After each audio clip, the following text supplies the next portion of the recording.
سرخط مهمترین خبرها: ترکیه بعد زمین لرزه شدید وضع فوق‌العاده جاری کرد. دادگاه برای برهم دادن یک بانک نیم سال دیگر فرصت داد.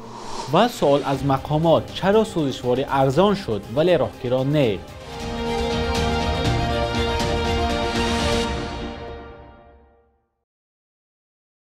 درود بینندگان عزیز، با آخرین خبرهای تاجیکستان و جهان همراه شما هستیم. امروز 8 فوریه است و ساعت در دوشنبه 9. برنامه را با یک خبر از ترکیه آغاز میکنیم. رئیس جمهور این کشور رجب طیب اردوغان بعد زمین لرزه شدید در 10 مضافات این کشور حالت فوق‌العاده اعلان نمود. نام این مضافات ها ذکر نشده است. طبق فرمان اردوغان وضع فوق‌العاده از ساعت 8 فوریه آغاز شده 3 ماه ادامه میکند. صبح 6 فوریه زمین لرزه سخت جنوب شرق ترکیه و سوریه را تکان داد. طبق آمار اخیر در این آفت طبیعی بیش از 3,500 کس در ترکیه و زیاده از 1,600 نفر در سوریه جان باختند. تعداد فوتیدگان می تواند هر ساعت زیاد شود، چون گفته می شود تا حال آدمان در زیر خرابه ها ماندند. هزارها نفر دیگر در این زمین لرزه مجروح شده، صدها منزل خراب شده است. سازمان جهانی تندرستی اعلان کرد که در پی زمین لرزه صبح 6 فوریه تا 23 میلیون نفر در ترکیه و سوریه آسیب دیدند. بینندگان عزیز، همکاران ما این موضوع را پیگیری دارند و هر ساعت شما را در جریان آخرین خبرها میگذارند.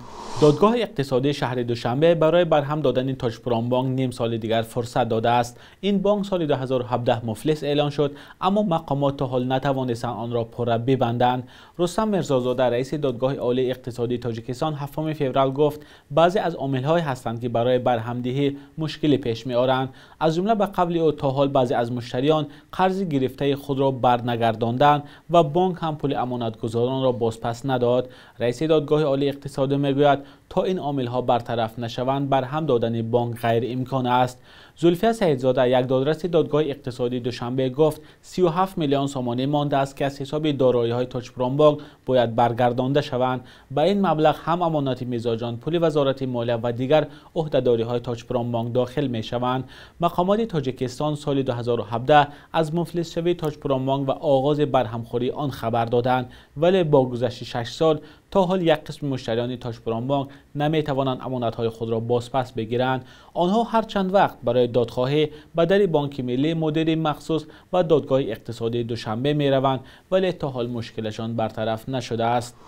مسئولین خدمات ضد انحصاری تاجیکستان گفتند بر اساس دستور رئیس جمهور باید نرخ اینترنت و علاقه موبیلی در کشور ارزان شود.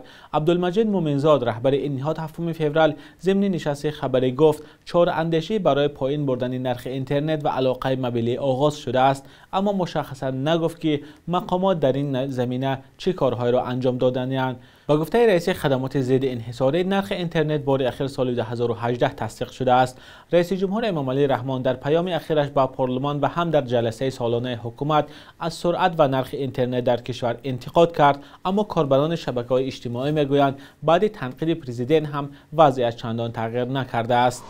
در نشست خبری خدمات ضد انحصاری یک موضوع دیگر هم بحث‌های زیاد را به میان آورده است. خبرنگاران از مسئولین این نهاد پرسیدند که چرا در یک ماه اخیر نرخ سوزشواری در کشور قریب 1 برابر ارزان شد ولی راهگیرها تا حال به تغییر مانده است. مقامات تاجیکستان میگویند ارزان شدن سوزشواری بر نرخنامه‌های مسافرکشانی تاثیر ندارد. این در حالی است که در گذشته قیمت شدن سوزشواری سبب بالا رفتن راهگیران نامیده میشد.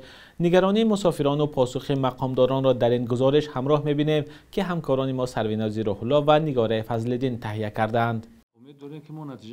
مقامات تاجیکستان میگویند ارزان شدن سوزشواری به نرخنامه‌های مسافرکشانی تاثیر ندارد. این در حالی است که در گذشته قیمت شدن سوزشواری سبب بالا رفتن راهگیران نامیده میشد. لیکن گرچند نرخ سوزشواری ما فقط یک طرف بها می‌تیم، نرخ سوزشواری پست هم شده باشد، لیکن نرخ قسم‌های احتیاطی، روغن‌های مولیدنی و دیگر خراجات‌هایی که کارخانه‌های نقلیتی دارند کمی بالا رفتگان. یعنی اینجا در مجموع دیدن در کار باشه، فقط یک نرخ سوزشواری نیست، بلکه بعضی این پهلوی مسئله هم هست. یعنی فایده‌ناکی که اونا میمونند در 15% تشکیل میکنند. مقامات در حال از بازبینی نشدن نرخنامه حمل و نقل خبر می‌دهند که با توجه به کاهش چشمرس نرخ سوزشواری از جمله گزیمایی، ساکنان از به تغییر ماندن راهگیران نگرانی میکنند. نه از اون شما خوبه گاز از اون شده که همون مثلا قرم در کور میکنم همون نرخی خوبه مودی همون نرخ میده. باری آخر راهگیرای نقلیات جمعیتی تابستان سال 2021 بالا رفت. اون زمان گازی مایع 6.5 سومانی، بنزین 8.5 و سوزشواری دیزلی 9.5 سومانی بودند. حالا 1 لیتر گازی مایع با 3 سومانی و 40 درم پایین آمده است که اکثر مسافرکش‌ها در تاجیکستان با این نوع سوزشواری حرکت می‌کنند. خدمات ضد انحصاری تاجیکستان نهادی تنظیم کننده نرخ در بازار گفت اکثر شکایت ساکنان از مسافربرهای خصوصی است. اگر ما یک بار تحلیل کنیم برای مثال یک شهر اون واسطه‌های نقلیات جمعیتی برای اهالی شهر دوشنبه خدمت می‌رسند قریب که همش با سوزشواری دیزلی فعالیت می‌کنند. امروز سوزشواری دیزلی پایان آمدگی نیست. خب او ما به واسطه چی قد واسطه اخبار ما قطعی می‌خوانیم که برای چی نرخ تاکسی‌های مثال دوشنبه قرغان تپه، دوشنبه باختر یا دوشنبه طلب تازه 50 سومن و 60 سومن آمدگی است. اساساً اگر دیدیم قریب همون عرض اشتراطات از جانب هموش مسافر برای بقال چست نمیدیم. اکثر ماشین هایی که از دوشنبه به منطقه های گوناگون مسافر کشانی میکنند نرخنامه معین ندارند و نرخ راه را خودسرانه تغییر میدهند. ظاهراً هیچ نهاد تنظیم کاری آنها را به دوش ندارد. مسافران میگویند در همه حالت بالا رفتن راهگیرها به بودجه این هم نه چندان استواری خانواده ها ضربه میزند. برخی دیگر بر اینند که با وجود بالا رفتن نرخ راهگیرها چاره جز استفاده از نقلیات جمعیتی را ندارند. خلاصه های صدا میدهند که بلند و پستی راهگیرها به نرخ سوزشواری چندان پیوندی نداشته است. امروز دادگاه ناحیه لنین بیشکک دعوای وزارت فرهنگ، اطلاعات، ورزش و سیاست جوانان قرقیزستان را علیه بخش قرقیزی رادیوی آزادی بررسی می‌کند. وزارت فرهنگ قرقیزستان از دادگاه طلب دارد که کار ازاتک مدیا بخش قرقیزی رادیوی آزادی را در این کشور همچون واسطه اخبار عام قطع کند.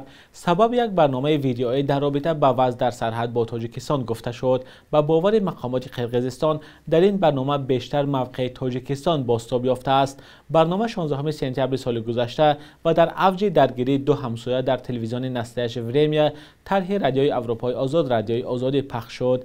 رهبریت رادیوی آزادی این تصمیم را تعقیب رسانه‌های آزاد نامید. حکومت قرقیزستان روز 24 اکتبر سال گذشته از رادیوی آزادی طلب کرد که گزارش را کاملا از سامانه بردارد اما قبول نشد. رهبریت رادیوی آزادی گفت گزارش به معیار پاسخگو است. مدیر بخش قرقیزی رادیوی آزادی ونیر جمعتای و 7 فوریه در میز گرد گفت کار رادیو بعد از مسدود شدن سامانه‌اش در قرقیزستان تغییر نیافته است. او گفت امروز کاملا بستن یک واسطه اخباری عام از نگاه تکنیکی و یا فنی ناممکن است. بخش یک روز تاریخ را در تقدیم خرامان بخازاده ببینید که مهمترین تحولات تاریخی در روز 8 فوریه را فرا می‌گیرد.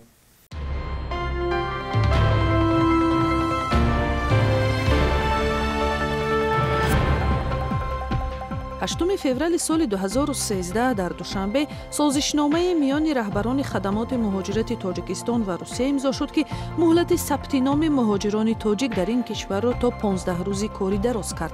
پیش از این 7 روزی کاری لازم بود که شهروند تاجیکستان بود و باش خود را به حیث کارگر خارجی در روسیه پررقانونی کند. ولی با وجود تغییرات در مقررات شکایت ها از نادیده گرفته شدن این طلبات از جانب خادمان تمجوی پلیس در روسیه کم نیست.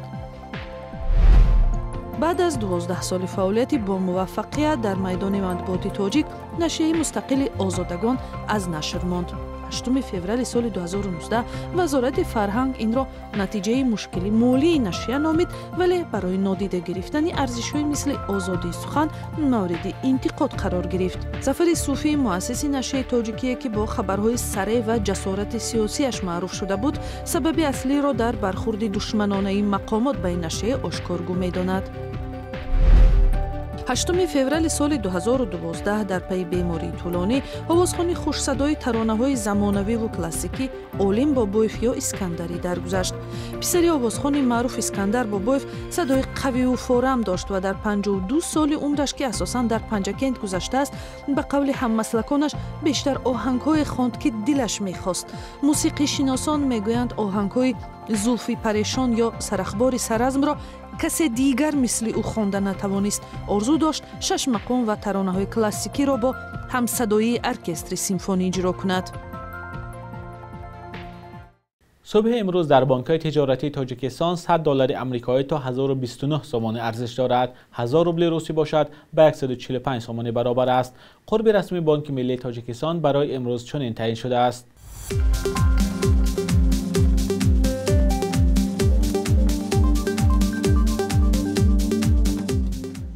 با پایان برنامه نوید بامدادی رسیدیم. تا فردا در همین وقت و ساعت خدا نگهدارتان.